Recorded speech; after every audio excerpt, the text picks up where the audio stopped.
Rajasthan geography में आज अपन नया चैप्टर स्टार्ट करेंगे, राजस्थान का ऐतिहासिक स्वरूप। चलो देखिए दोस्तों, राजस्थान में इस मानचित्र में देखें तो सबसे पहले गंगानगर हनुमानगढ़ का जो कुछ मात्रा में क्षेत्र आता है, इस क्षेत्र को युद्ध क्षेत्र के नाम से जाना जाता है। इसी से जस्ट नीचे की बात करें तो हमारे बीकानेर आएगा, और ये बीकानेर के अंतर्गत दोस्तों जो राजस्थान की जो ऐतिहासिक पृष्ठभूमि थी, उस पृष्ठभूमि के अंतर्गत बीकानेर, जोधपुर और नागौर का जो कुछ क्षेत्र था, इस क्षेत्र को मिलाकर एक साथ कहते थे जांगल प्रदेश।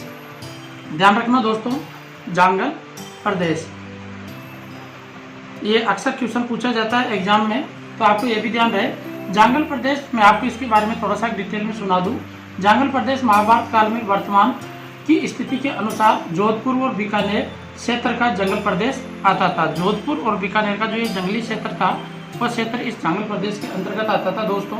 इस प्रदेश को कुरु जांगला और मांद्रे जांगला के नाम से भी जाना जाता है। इसको क्या कह सकते हैं अपन, कुरु जांगला भी कहते थे, कुरु जांगला, और माद्रे जांगला के नाम से भी इसको जाना जाता है। तो आपको ये दो नाम भी याद रखने हैं दोस्तों, माद्रे जांगला।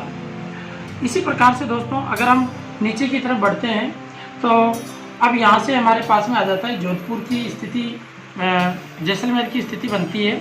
और जैसलमेर को यहाँ पर जो दोस्तों कहा गया है वह है मांड प्रदेश। किसके नाम से जाना जाता था? मांड प्रदेश के नाम से, मांड प्रदेश। तो जैसलमेर को मांड प्रदेश के नाम से जाना गया। इसको वहल मंडल भी कहा जाता है, वहल मंडल, तो ये भी अपने को ध्यान रखना है। वहल मंडल के नाम से भी इसको जानते हैं, मांडगर भी इसी को कहते हैं। तो ये अपने को कुछ उपनाम याद रखना बहुत जरूरी है दोस्तों। मैं यहाँ पर एक बात कहना भूल गया था कि जांगल प्रदेश जो ये था, जिसकी राजधानी उस समय राजधानी थी इसकी अहिर छत्रपुर।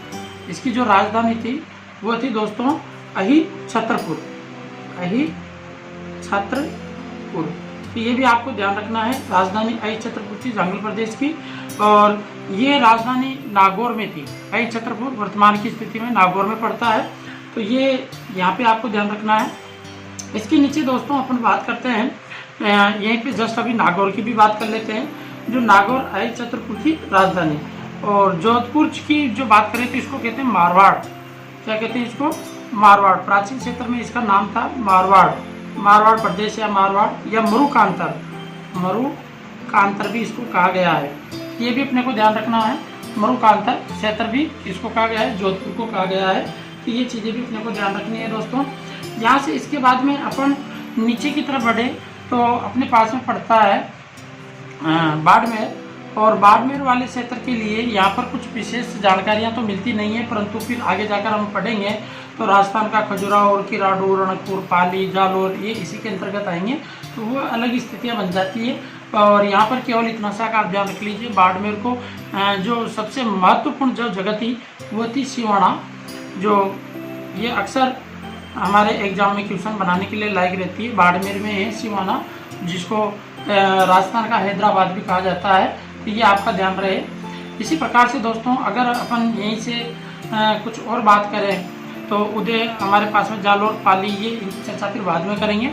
और यहाँ पर आ जाते हैं जैसे अपन उदयपुर, तो उदयपुर को सीवी प्रदेश के नाम से जानते थे उस समय। इस प्रदेश के नाम से जानते थे दोस्तों, सीवी प्रदेश के नाम से। तो ये भी आपको ध्यान रखना है। और सीवी की जो राजधानी थी वो थी मध्यमिका। राजधानी इसकी कहाँ थी? मध्यमिका, राजधानी मध्यमिका थी। और वर्तमान में जो ये मध्यमिका है वह चित्तौड़ है। वर्तमान में ये मध्यमिका कहाँ स्थित है? चित्तौड़ में स्थित है दोस्तों। तो कहने का मतलब उदयपुर की राजधानी चित्तौड़ हुआ करती थी उस समय, नगरी जिसको अपन कहते हैं। इसमें मेवाड़ और इसको प्रागवाट के नाम से भी जाना जाता है। उदयपुर वाले जो चित्तौड़गढ़ ये जो क्षेत्र है, चित्तौड़गढ़ में इनमें जो क्षेत्र पड़ता है प्रतापगढ़ तक का, इसको प्रागवाट या मेवाड़ के नाम से भी जाना जाता है। या मेवाड़ भी कह सकते हैं अपन और प्रागवाट भी कह सकते हैं, प्रागवाट के नाम से भी इसको जाना जाता है। तो दोस्तों ये अपने को उपनाम थोड़े से याद रखने हैं। इधर डूंगरपुर बांसवाड़ा की अगर बात करें दोस्तों, तो डूंगरपुर बांसवाड़ा वाले जो क्षेत्र को देवल प्रदेश के नाम से जाना जाता है। किस प्रदेश के नाम से आपको ध्यान रहे? देवल प्रदेश के नाम से। तो इसे कहेंगे देवल प्रदेश। और देवल प्रदेश के अंतर्गत बांगड़ क्षेत्र, व्याघ्रवाट, वागड़ वांगड़ क्षेत्र, ये सारे क्षेत्र इसी के अंतर्गत आते हैं। इनकी राजस्थान की ज्योग्राफी में आगे जाके अपन विशेष डिटेल से चर्चा करेंगे। तो ध्यान रहे बांगड़ क्षेत्र और वांगड़ जो अपन नाम सुनते हैं वो यहीं पर अपने को देखने को मिलेंगे दोस्तों। इसी प्रकार से आगे की तरफ अगर हम बात करते हैं तो दोस्तों यहीं पर मैं आपको ये भी बता दूं, जो ये वाला जो क्षेत्र है इसको पूरे को हाड़ौती क्षेत्र के नाम से जानते हैं। हाड़ौती क्या कहते हैं इसको? हाड़ौती। कोटा बूंदी बारा झालावाड़ वाला जो क्षेत्र है इसको हाड़ौती क्षेत्र के नाम से जाना जाता है दोस्तों। इसी प्रकार से दोस्तों अगर अजमेर की तरफ बात करें तो अजमेर को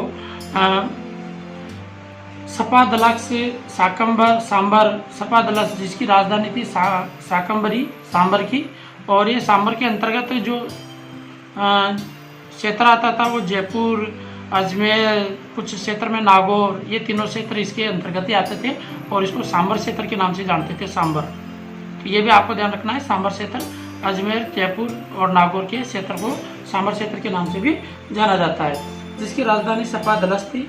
और फिर ये सपादलस अजमेर नागौर क्षेत्र में सम्मिलित रूप से सपादलस के नाम से जाना जाता है, जिसकी राजधानी सपादलस की अहिर छत्रपुर थी। कहाँ थी? अहिर छत्रपुर, जो अहिर छत्रपुर जंगल प्रदेश की भी राजधानी हुआ करती थी। वर्तमान में नागौर क्षेत्र पड़ता है ये, तो ये भी आपको ध्यान रखना है।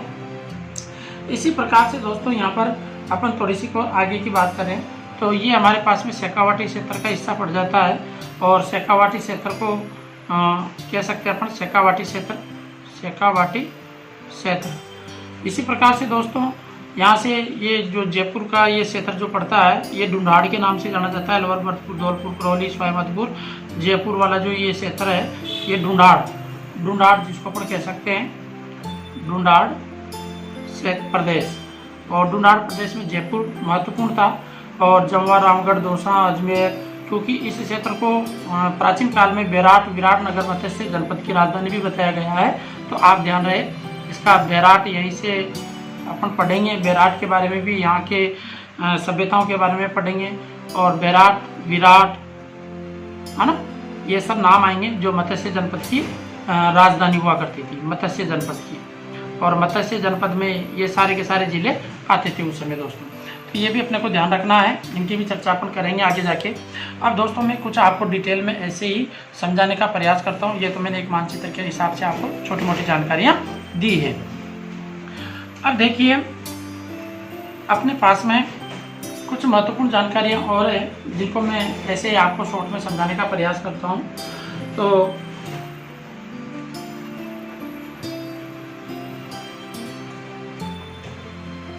एक आता है दोस्तों काटल शब्द, ये भी अक्सर आपको ज्योग्राफी में मिलता ही रहेगा और बार बार आपको ये परेशान करेगा। तो काटल क्षेत्र वो है जो माही नदी के किनारे स्थित है। माही नदी क्या जो तटीय क्षेत्र है वो काटल क्षेत्र के नाम से जाना जाता है, और इसका जो भूभाग है वो प्रतापगढ़ के अंतर्गत है, प्रतापगढ़ के अंतर्गत। तो ये भी आपको ध्यान रखना है, प्रतापगढ़ के अंदर है। और दोस्तों इसी प्रकार से एक आपको ऊपर ज़्यादा परेशान करेगा ऊपरमाल, और ये ऊपरमाल है दोस्तों ज्योग्राफी में वो है बेसरोडगढ़ जो चित्तौड़ में पड़ता है दोस्तों, चित्तौड़ में। ये भी आपको ध्यान रखना है, चित्तौड़ में बेसरोडगढ़ पड़ता है, जो कहने का मतलब टोंक जिले तक की इसकी सीमा लगती है, मालपुरा क्षेत्र तक। और इसको पूरे को ऊपरमाल वाले पठार को या ऊपरमाल का जो भाग है ये चित्तौड़गढ़ से लेकर ये चित्तौड़गढ़ से लेकर बिजोलिया भीलवाड़ा के मध्य उभरा हुआ पठारी भाग है। कहाँ से कहाँ तक?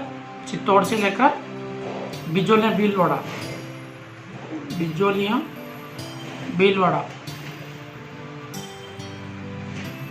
तक का उभरा हुआ भाग है दोस्तों, ये पठारी भाग है। तो ये भी आपको ध्यान रखना है, ये अक्सर आपको बीच बीच में परेशान करेगा। इसी प्रकार से एक शब्द आता है देशहरो,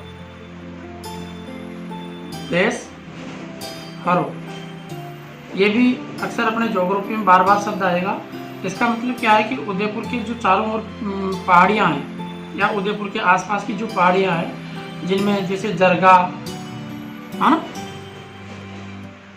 रागा, ये पहाड़ियाँ क्या होती है कि हमेशा हरी भरी रहती है। इस कारण से इन पहाड़ियों को जो वन हरे भरे हैं उनके कारण से आच्छादित होने के कारण से इसको देशहरों के नाम से जाना जाता है।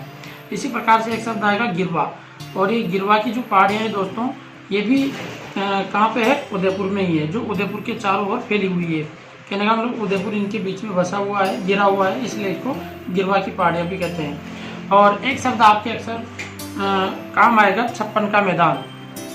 ये भी ज्योग्राफी में बार बार आपको डिस्टर्ब करेगा, तो मैं इसके बारे में भी आपको थोड़ा सा समझा दूं।